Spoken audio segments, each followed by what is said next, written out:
Today's gospel reading is Matthew 15:21 through 28. Leaving that place, Jesus withdrew to the region of Tyre and Sidon. A Canaanite woman from that vicinity came to him crying out, "Lord, Son of David, have mercy on me. My daughter is suffering terribly from a demon possession." Jesus did not answer a word. So his disciples came to him and urged him, "Send her away, for she keeps crying out after us." He answered, "I was sent only to the lost sheep of Israel." The woman came and knelt before him. "Lord, help me," she said. He replied, "It is not right to take the children's bread and toss it to the dogs." "Yes, Lord, it is," she said, "but even the dogs eat the crumbs that fall from their master's table." And then Jesus answered, "Woman, you have great faith. Your request is granted." And her daughter was healed that very hour. This is the word of the Lord, and herein lies our trust. Now, as you read the gospel today, maybe your eyebrows raised just a little bit. Maybe you thought that somehow you heard it wrong, or maybe the scripture was wrong, or maybe if you just hear the context properly and clean it up so that our understanding will be better and more pleasing of it. But the truth is that Matthew today does not paint a very lovely picture of Jesus today. In fact, he is slow to care. He is not particularly helpful. He's not particularly thoughtful, sensitive, or compassionate. In fact, it's quite the opposite. A Canaanite woman comes to Jesus asking for healing for her daughter. And at first, he ignores her. He tries to deny her. And then he even calls her a dog. And this is Jesus that we're talking about. But this woman would prove to be a mighty force for healing. And we'll talk more about that. But as we begin, I just want to ask you a question today. And at first, it seems like a very simple question to answer, very straightforward. Or is it? Today I ask you, do you want to be well? Do you want to be well? Well, then what keeps you from getting there? Many times in this church, we talk about the outside barriers that hold us back from spiritual wholeness. We talk about the other anti-gay churches, families who don't approve, laws that don't provide equality, and a local community that's 10 years behind. We often talk about those things. And there's many people who use these as barriers, as reasons to avoid dealing with the deeper spiritual problem in their own life. It's easier to say, well, if they don't want me, then I'm not going. But I'm proud to say that every one of you, by being here today, you are overcoming these barriers, and you come seeking something greater. You are digging deeper, visiting some sometimes painful places to get just a little bit closer to that wellness. And I commend this church and you guys for that. But again, I ask, do you want to be well? And it's a question I ask myself as I prepared for this. Then why aren't we? What's holding us back? Do you really want to be well? Really? And so that simple question has now turned and is striking at the very core of us. That buried spot, that soft aching place that you just weren't expecting to bring to church today. But God is an unexpected light that we cannot hide from. You cannot hide. There are no secrets. There are no hidden or dark places that God cannot reach out and touch and hold in the palm of his hand. Do you want to be well? If so, how badly do you want it? How badly do you want it? What barriers are keeping you from it? I can't tell you, only you can. How many times have you given up? How many and why? Sometimes we attach ourselves to our wounds. We bind ourselves to our hurts, our past, our addictions. We tie ourselves to our failings because it's easier than sorting through that raw, bitter, tender ache that quietly wails within you. I know you hear it. Your Father hears it. How bad do you want to be well? As we return to the gospel today, we have to understand what is going on with Jesus. We've talked in the last few weeks about how Matthew is always telling us that Jesus, he's always trying to get away. He always says that he's trying to withdrew, he says. And so he's longing to find that alone time. He tried, but the 5,000 hungry came. Last week he was praying on the mountain, We got cut short because the disciples found themselves in trouble on the stormy seas. And once again, Jesus had to leave that alone time. And he needed some solitude. And he had so much going on in his life.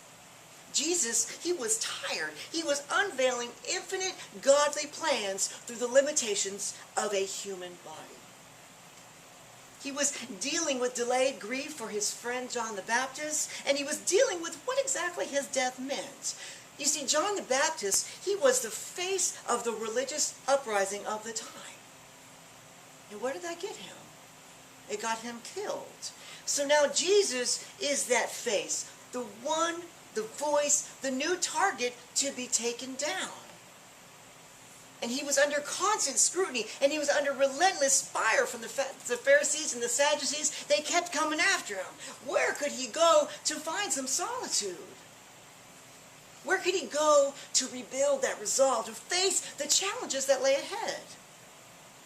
He goes to the village of Tyre. And he goes there because, you see, in that time period, there were certain places that were considered ceremonially unclean, and Tyre was one of those places. Jesus went there because the religious authorities would not go there because they didn't want to be considered ceremonially unclean. So they would not go there. So Jesus knew that he would be free from attack, that he would be free from the crowds. So he's there enjoying his space. And oh, here comes one more person, one more request, one more demand. But this woman, she is different. She is a force for healing.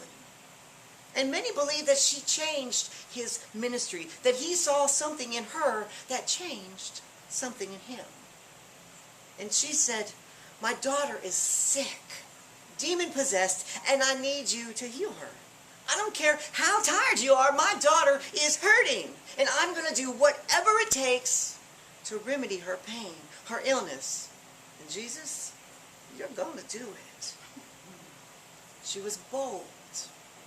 She was a mighty force. And I say that because she knew what she went there to do, and she would not waver from that goal. No matter what got in the way, she was going to be a missile for healing. And that would blow to bits any boundaries that dare reared its head. I don't care how tired you are. And so let's look exactly what barriers she overcame in order to be face to face with Jesus. I mean, my gosh, she had so many things going against her. First of all, she was Greek. And if she was Greek in that time, she was at the bottom of the cultural acceptance of the time. She was a woman, which meant that she was despised. It meant that she was void of rights. She didn't even have the right to speak to a man, much less a rabbi, much less Jesus. They both could be arrested. They could be executed for breaking cultural law. That's how serious it was. But she said, you know what? My daughter's needs are serious too. And I'm going to do whatever it takes to cross whatever lines I must because my daughter needs me. My daughter needs me. And the fact that she has a very sick daughter, it didn't help because in that culture, that meant that somehow the mother had messed up, that she had sinned, and that she was to blame for the daughter's illness, that she was a bad mother, everyone viewed her as. And you know what? She did not care. Her boldness says that she is a fantastic mother. She is not going to hide ashamed anymore. Her daughter needs wellness, and she's going to do whatever it takes to be that force for healing. And she had such an amazing drive, such amazing determination and boldness, and she wanted it so bad. I think that's key. Bad enough that she would break all the rules to get it. How bad do you want it? How bad do you want to be well? Are you willing to bravely toss aside whatever barrier that is holding you back? Are you willing to wade through unclean places locked inside yourself in order to receive that spiritual mending? Are you willing to be a mighty force for your own healing? You have to decide that you want it so bad that you are going to fight for your wellness at all costs. The woman today has to ask Jesus 4 times before he finally gives in to her. She even drops to her knees earnestly. I will crawl to you if that's what it takes. He could tell that this woman was different, unique in her drive. That regardless of her gender, regardless of her birthplace, regardless of the very law that said that he came to tear down, that she was going to receive this healing. I don't care how tired you are. You're going to heal my daughter. She even matches wits with Jesus. And she's very, very clever in her plea. Jesus tells her, it is not right to take the children's bread and toss it to the dogs. And she says, oh, yes it is. Even the dogs eat the crumbs that fall from the master's table. She is doing whatever it takes. She responds craftfully, respectfully. She acknowledges his authority. She acknowledges Israel's authority. And she speaks in his language of parables with reasoning that stood the test of truth. I believe that Jesus was surprised at this encounter. I believe it shook him because he wasn't expecting to learn in this way. Immediately he said, you have such an amazing, a great faith. Your daughter is healed. You see, we can all be healed. I can be healed. You can be healed. We all can do it. But you must be willing to admit to the personal barriers inside yourself that hold you back. You cannot be afraid to call them out for what they are. Don't you want to be well? Call them out for what they are. You have to be like that woman. And you have to come to that place in your life where you no longer care about what anyone else thinks. You have to stop worrying about everyone else and start worrying about what needs to be done. Your humility has to be greater than your ego. The woman came and said very clearly, I have a demon-possessed daughter. She didn't hide or downplay her needs. She just put it out there. Sometimes we have a tendency to bury our struggles so deep and then plant flowers on top of it. And then we put a mask on and we go about our life as nothing happens. And so even during joys and concerns, sometimes it goes by and we sit silent, often not even acknowledging our needs in prayer. And it's so tempting to come to this place of healing and say, oh, no, I'm fine. It's okay. Doing great. I'm fine. I'm just here to listen to the music and maybe support others in their plights, to help out, read the scripture. But I want you to look at it this way. A hidden need never ever gets met. Our humility has to be greater than our egos. If you are a mother, or if you know a mother's love, she's willing to do anything for her child. And in doing so, often moms neglect themselves and their needs get pushed aside for so long that when the time finally comes, it feels just too overwhelming to mend. And I think that not just moms, I think all of us fall into that category where we're too busy caring for the brokenness of others to nurture the wholeness within ourselves. You must realize today that deep within you is your inner child of God who is crying out. Acknowledge me. Help me. I'm hurting down here. Find me. Hold me. Fight for me. Fight for you.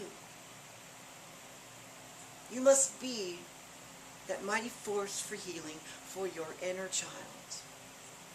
You must invoke a motherly love so deep for yourself that it shoots spiritual milk through your veins. And through that love, there is no portion of your soul that is too late to repair. It is not too late for you. Do you want to be well? You can do this. You must rekindle that strength, that sleeping giant within you. You must ignite that mighty force within and declare it dormant no longer. Sometimes I think that we're like elephants. Have you ever been to the circus and seen those enormous elephants, and they're tied with a little bitty tiny rope to an itty bitty stake in the ground? And it makes you so sad, because does it not realize the tremendous power within itself? I mean, it's the largest living animal, weighing up to 25,000 pounds, roaming the earth. It mows down trees. It beats off lions. How in the world did it lose its strength? You see, at a very young age, their spirits are broken. As babies, they are tied to this small stake, where at that age, they can't break free. At that time, they couldn't. And eventually, they tried so much all day long that they just could not break free. So eventually, they just gave up. They just quit trying. If only they knew now what they could accomplish. Do you recognize the overwhelming power that now lives inside of you? Isn't it time that you broke free, reawakened that fighting spirit within? You are a brilliant creature. You are full of untapped courage. And as I look out into every one of your eyes from here today, it is so very clear to me. You do want to be well. You do want to be well. Now is the time for you to see it. In the spirit of a woman who challenged and taught a king, I believe in you. You can overcome. And it's time that you believed now too. Whoever has ears, let them hear.